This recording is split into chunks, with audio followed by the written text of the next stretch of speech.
State board से 12th करने वाले स्टूडेंट्स के लिए एक बहुत मेजर प्रॉब्लम है कि लैंग्वेज बैरियर। क्योंकि जो बच्चे स्टेट बोर्ड से 12th करते हैं उनको सोसाइटी के द्वारा भी ऐसा बताया जाता है और कुछ उनके एल्डर ब्रदर्स और सीनियर्स ने भी ऐसा बोल करके रखा है कि अगर तुम स्टेट बोर्ड से 12th कर रहे हो तो लैंग्वेज की बहुत परेशानी होती है। आज इस वीडियो के माध्यम से मैं वैसे स्टूडेंट्स को बताना चाहता हूं जिन्हें भी लगता है कि उन्होंने स्टेट बोर्ड से अपना 12th किया है तो उनको अगर वो इंजीनियरिंग हो, मेडिकल हो या मैनेजमेंट जैसे फील्ड में अगर वो एडमिशन लेते हैं हायर एजुकेशन के लिए तो लैंग्वेज की परेशानी आएगी। मैं क्लियर कर देना चाहता हूं, अगर आपको लग रहा है कि बीटेक करना आपके लिए वर्थ इट होगा या नहीं, एमबीबीएस करना आपके लिए वर्थ इट होगा या नहीं, बीबीए ले या बीसीए में एडमिशन कराए या फिर डिजाइन हो या लॉ हो या फिर किसी ह्यूमैनिटी के कोर्स में आपको एडमिशन लेना चाहिए, क्योंकि आपका लैंग्वेज प्रॉब्लम है आपके साथ, आप इंग्लिश स्पीकिंग आपकी फ्लुएंट नहीं है, तो मैं आपको बताना चाहता हूं अगर आपके दिमाग में भी ये सवाल है कि कैसे संभाले अपने इस प्रेशर को, डिसीजन कैसे ले, क्या वर्थ इट होगा, अगर हम इन्वेस्टमेंट करते हैं तो उसका रिटर्न ऑफ इन्वेस्टमेंट क्या होगा,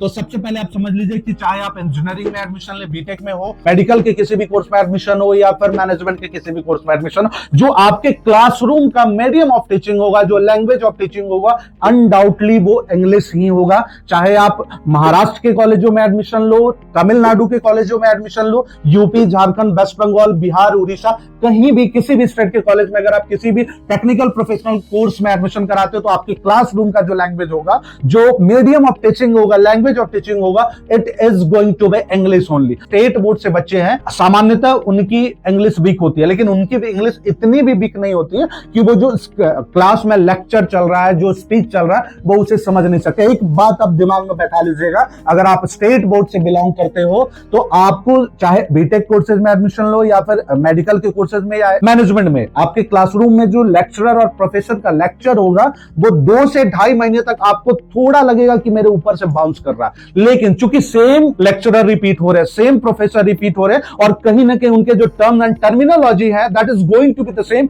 for every day and every next topic. तो होता है क्या है कि जाते जाते रोज अगर आप क्लास में अपना अटेंडेंस लगा रहे हो तो जो लैंग्वेज बैरियर का प्रॉब्लम होता है 2 से 2.5 महीना जाते जाते आप प्रोफेसर के लेक्चर को अच्छे से समझने लगते हो और उनका नोट्स भी आप अच्छे से बनाने लगते हो। तो जिस भी स्टूडेंट को लगता है कि लैंग्वेज बैरियर की वजह से हमें बीटेक नहीं करना चाहिए, एमबीबीएस नहीं करना चाहिए, बीबीए बीसीए नहीं करना चाहिए, ये वीडियो उनके लिए। अगर आपको तब भी लगता है कि आप बहुत वीक हो इंग्लिश में या फिर और किसी लैंग्वेज में या और कोई प्रॉब्लम आपके साथ आ रही है तो आपके स्क्रीन पे हमने एक्सपर्ट का नंबर दिया है जो आपको बताएंगे कि अगर आपके साथ भी लैंग्वेज बैरियर है तो क्या वर्थ इट होगा, कैसा डिसीजन लें, किस कॉलेज में एडमिशन लेना ठीक होगा जो आपके हिसाब से लैंग्वेज की ट्रेनिंग भी हो। आजकल इंजीनियरिंग कॉलेज में कम्युनिकेशन की अलग से क्लास दी जा रही है,